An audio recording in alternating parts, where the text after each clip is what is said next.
Los alguaciles ataron a Jesús con la brutalidad de un verdugo. Eran paganos y de baja extracción. Tenían el cuello, los brazos y las piernas desnudos. Eran pequeños, robustos y muy ágiles. El color de la cara era moreno rojizo y parecían esclavos egipcios. Ataron a Jesús las manos sobre el pecho con cordeles nuevos y durísimos. Le ataron el puño derecho bajo el codo izquierdo y el puño izquierdo bajo el codo derecho. Le pusieron alrededor del cuerpo una especie de cinturón lleno de puntas de hierro, al cual le ataron las manos con ramas de sauce. Le pusieron al cuello una especie de collar lleno de puntas, del cual salían dos correas que se cruzaban sobre el pecho como una estola y estaban atadas al cinturón. De éste salían 4 cuerdas, con las cuales tiraban al Señor de un lado y de otro, según su inhumano capricho. Se pusieron en marcha después de haber encendido muchas hachas. 10 hombres de la guarda iban delante, después seguían los alguaciles que tiraban a Jesús por las cuerdas, detrás los fariseos que lo llenaban de injurias. Los otros 10 soldados cerraban la marcha. Los alguaciles maltrataban a Jesús de la manera más cruel, para adular bajamente a los fariseos que estaban llenos de odio y de rabia contra el Salvador. Lo llevaban por caminos ásperos, por encima de las piedras, por el lodo, y tiraban de las cuerdas con toda su fuerza. Tenían en la mano otras cuerdas con nudos, y con ellas le pegaban. Andaban deprisa y llegaron al puente sobre el torrente de Cedrón. Antes de llegar a él, vi a Jesús 2 veces caer en el suelo por violentos tirones que le daban. Pero al llegar al medio del puente, su crueldad no tuvo límites. Empujaron brutalmente a Jesús atado y lo echaron desde su altura en el torrente, diciéndole que saciara su sed. Sin la asistencia divina, esto solo hubiera bastado para matarlo. Cayó sobre las rodillas y sobre la cara, que se le hubiera despedazado contra los cantos, que estaban apenas cubiertos con un poco de agua, si no se hubiera protegido con los brazos juntos atados, pues se había desatado de la cintura, sea por una asistencia divina, o sea porque los alguaciles lo habían desatado. Sus rodillas, sus pies, sus codos y sus dedos se imprimieron milagrosamente en la piedra donde cayó, y esta marca fue después un objeto de veneración. Las piedras eran más blandas y más creyentes que el corazón de los hombres, y daban testimonios en aquellos terribles momentos de la impresión que la verdad suprema hacía sobre ellas. Yo no he visto a Jesús beber a pesar de la sed ardiente que siguió a su agonía en el jardín de los olivos.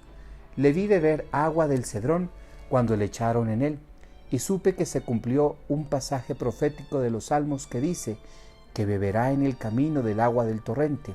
Salmo 109.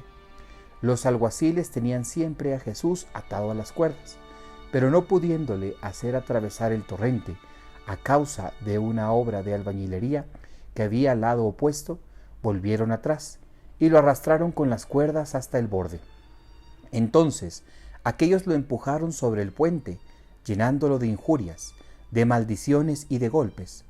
Su larga túnica de lana, toda empapada en agua, se pegaba a sus miembros. Apenas podía andar, y al otro lado del puente cayó otra vez en el suelo. Lo levantaron con violencia, le pegaron con las cuerdas y ataron a su cintura los bordes de su vestido húmedo. No era aún medianoche cuando vi a Jesús al otro lado del Cedrón, arrastrado inhumanamente por los 4 alguaciles, por un sendero estrecho, entre las piedras, los cardos y las espinas. Los 6 perversos fariseos iban lo más cerca de él que el camino les permitía, y con palos de diversas formas le empujaban, le picaban o le pegaban. Cuando los pies desnudos y ensangrentados de Jesús se rasgaban con las piedras o las espinas, le insultaban con una cruel ironía diciendo: su precursor, Juan Bautista, no le ha preparado un buen camino, o bien, la palabra de Malaquías, envió delante de ti mi ángel para prepararte el camino, no se aplica aquí. Y cada burla de estos hombres era como un aguijón para los alguaciles que redoblaban los malos tratos para con Jesús. Sin embargo, advirtieron que algunas personas se aparecían acá y allá o a lo lejos, pues muchos discípulos se habían juntado al oír de la prisión del Señor y querían saber qué iba a suceder con su maestro. Los enemigos de Jesús, temiendo algún ataque, dieron con sus gritos señal para que les enviasen refuerzos. Distaban todavía algunos pasos de una puerta situada al mediodía del templo y que conduce por un arrabal llamado Fel a la montaña de Sión, a donde vivían Anás y Caifás. Vi salir de esta puerta unos 50 soldados. Llevaban muchas hachas, eran insolentes, alborotadores, y daban gritos para anunciar su llegada y felicitar a los que venían de la victoria. Cuando se juntaron con la escolta de Jesús, vi a Malco y algunos otros aprovecharse del desorden ocasionado por esta reunión para escaparse al Monte de los Olivos. Los 50 soldados eran un destacamento de una tropa de 300 hombres que ocupaba las puertas y las calles de Ofel, pues el traidor Judas había dicho a los príncipes de los sacerdotes que los habitantes de Ofel, pobres obreros la mayor parte, eran partidarios de Jesús y que se podía temer que intentaran liberarlo. El traidor sabía que Jesús había consolado, enseñado, socorrido y curado un gran número de aquellos pobres obreros. En Ofel se había detenido el Señor en su viaje de Betania a Hebrón, después de la degollación de Juan Bautista, y había curado muchos albañiles heridos en la caída de la torre de Siloé. La mayor parte de aquella pobre gente, después de Pentecostés, se reunieron a la primera comunidad cristiana. Cuando los cristianos se separaron de los judíos y establecieron casas para la comunidad, se elevaron chozas y tiendas desde allí hasta el Monte de los Olivos, en medio del valle. También vivía allí San Esteban. Los buenos habitantes de Ofel fueron despertados por los gritos de los soldados. Salieron de sus casas y corrieron a las calles y a las puertas para saber qué era lo que sucedía.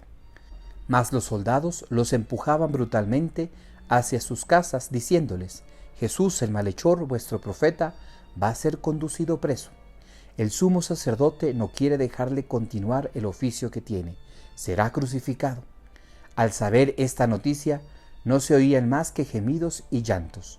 Aquella pobre gente, hombres y mujeres, corrían acá y allá, llorando, o se ponían de rodillas con los brazos extendidos y gritaban al cielo, recordando los beneficios de Jesús. Pero los soldados los empujaban, les pegaban, los hacían entrar por fuerza en sus casas y no se hartaban de injuriar a Jesús diciendo: «Ved aquí la prueba de que es un agitador del pueblo». Sin embargo, no querían ejercer grandes violencias contra los habitantes de Ofel por miedo de que opusieran una resistencia abierta, y se contentaban con alejarlos del camino que debía seguir Jesús. Mientras tanto, la tropa inhumana que conducía al Salvador se acercaba a la puerta de Ofel. Jesús se había caído de nuevo y parecía no poder andar más. Entonces, un soldado caritativo dijo a los otros: «Ya veis que este infeliz hombre no puede andar.